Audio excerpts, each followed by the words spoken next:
Welcome to Aizan Lessons. Here you'll find kids stories learn so much and more for the child journey. Thank you for being here.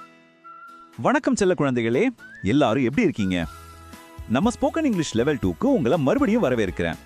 இன்னைக்கு நாம ரொம்ப முக்கியமான ஒரு பாடம் கத்துக்க போறோம். அதோட பேரு பிரசன்ட் சிம்பிள் டென்ஸ். கேட்கவே சூப்பரா இருக்குல்ல? வாங்க அது என்னன்னு ஜாலியா கத்துக்கலாம். சரி, இப்போ ஒரு கேள்வி. யோசிச்சு பாருங்களேன். நாம காலையில எழுந்திருக்கிறதுல இருந்து நைட்டு தூங்குற வரைக்கும் தினமும் நிறைய வேலைகள் செய்யறோம் இல்லையா? அத பத்தி உங்க ஃப்ரெண்ட்ஸ் கிட்ட இங்கிலீஷ்ல எப்படி சொல்றதுன்னு தெரியுமா? கவலையே வேண்டாம், இன்னைக்கு நாம அதை ரொம்ப சுலபமா கத்துக்க போறோம். பிரசன்ட் சிம்பிள் டென்ஸ்னா என்னமோ பெரிய விஷயம் நினைக்காதீங்க. ரொம்ப சிம்பிள். நாம ஒவ்வொரு நாளும் செய்யற விஷயங்களை, நம்ம பழக்க வழக்கங்களை இங்கிலீஷ்ல சொல்றதுக்கு பயன்படுத்துற ஒரு வழிதான் இது. அவ்வளவுதான். ஓகே, இப்போ நாம இங்கிலீஷ்ல வாக்கியங்கள், அதாவது சென்டென்சஸ் உருவாக்க போறோம். அதுக்கு நமக்கு சில முக்கியமான ஆக்ஷன் வார்த்தைகள் தேவை.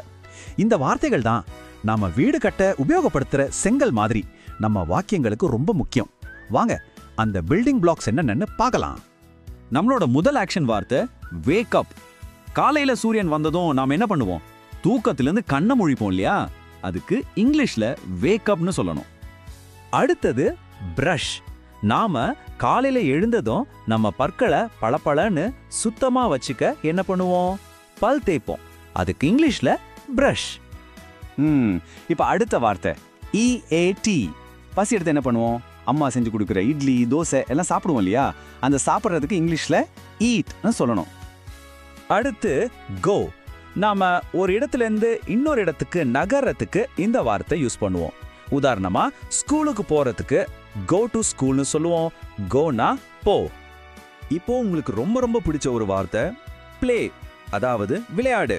ஸ்கூல் விட்டு வந்ததும் ஃப்ரெண்ட்ஸோட ஓடி பிடிச்சி கிரிக்கெட், ஃபுட்பால் விளையாடுவோம்ல, அது எல்லாத்துக்குமே நாம பிளேன்னு தான் சொல்லுவோம். நம்மளோட கடைசி ஆக்ஷன் வார்த்தை ஸ்டடி. விளையாடுறது மட்டும் இல்ல, நம்ம நல்லா படிக்கவும் வேணும் இல்லையா? ஸ்கூல்லையும் வீட்லயும் பாடங்களை கத்துக்கிறதுக்கு இங்கிலீஷ்ல ஸ்டடின்னு சொல்லணும். ஸ்டடினா படி. அருமை. இப்போ நாம கத்துக்கிட்ட எல்லா வார்த்தைகளையும் ஒன்னா சேர்ந்து சத்தமா சொல்லலாமா? ரெடியா? நான் சொல்ல நீங்களும் ஏன் கூடவே சொல்லணும். wake up, brush, eat, go, play, study. Super. சரி, இப்போ நாம கத்துக்கிட்ட ஆக்ஷன் வார்த்தைகளை மட்டும் வச்சு என்ன பண்றது? அதை வச்சு உங்களை பத்தி, அதாவது நான் இதை செய்யறேன்னு எப்படி இங்கிலீஷ்ல வாக்கியங்கள் உருவாக்குறதுன்னு பார்க்கலாமா? வாங்க.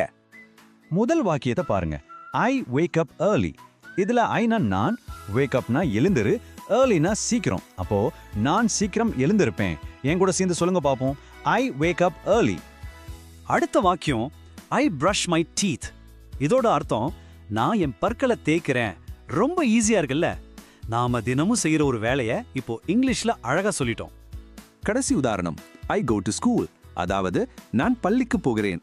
வாவ், சூப்பரா சொல்றீங்க. பாத்தீங்களா? இப்பவே உங்களால உங்களை பத்தி 3 வாக்கியங்கள் இங்கிலீஷ்ல பேச முடியுது. Great job. இப்போ ஒரு மேஜிக் பார்க்கலாமா? நாம நம்மள பத்தி பேச கத்துக்கிட்டோம். இப்போ உங்க நண்பர்களை பத்தி, அதாவது அவன் அல்லது அவள்னு பேசும்போது ஒரு சின்ன மேஜிக் பண்ணணும். அது என்ன மந்திரம்னு பாக்குறடியா? அந்த மந்திர விதி இதுதான். ரொம்ப சிம்பிள். நம்ம ஹி அல்லது ஷீன்னு ஒரு வாக்கியத்தை ஆரம்பிக்கும் போது நம்ம படிச்ச ஆக்ஷன் வார்த்தை கூடவே எஸ் அல்லது இஎஸ்ங்கிற மேஜிக் எழுத்துக்களை சேர்க்கணும். அவ்வளோதான், நமக்கு புது வார்த்தை கிடைச்சிடும். இங்க பாருங்க, நாம ஐ வேக் அப்னு சொன்னோம். ஆனா இப்போ ஹீன்னு சொல்லும்போது அந்த வேக் கூட ஒரு எஸ் சேர்ந்து வேக்ஸ்னு மாறிடுச்சு.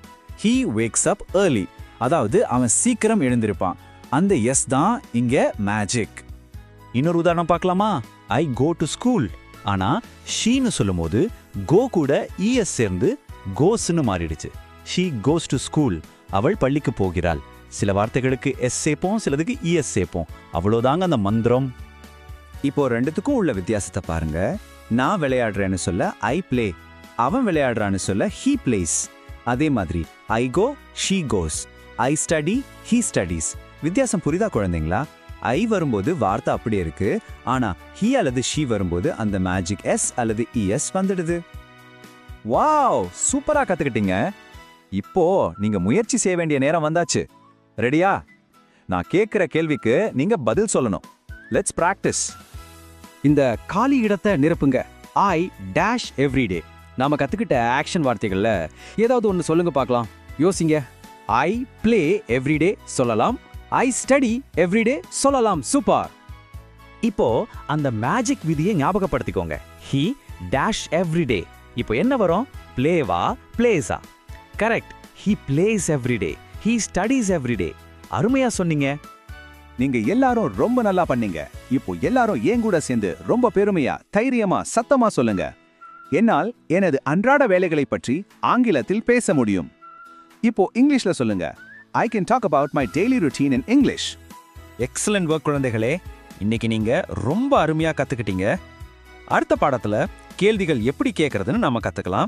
அது வரைக்கும் பை பாய். சீக்கிரம் பார்க்கலாம்.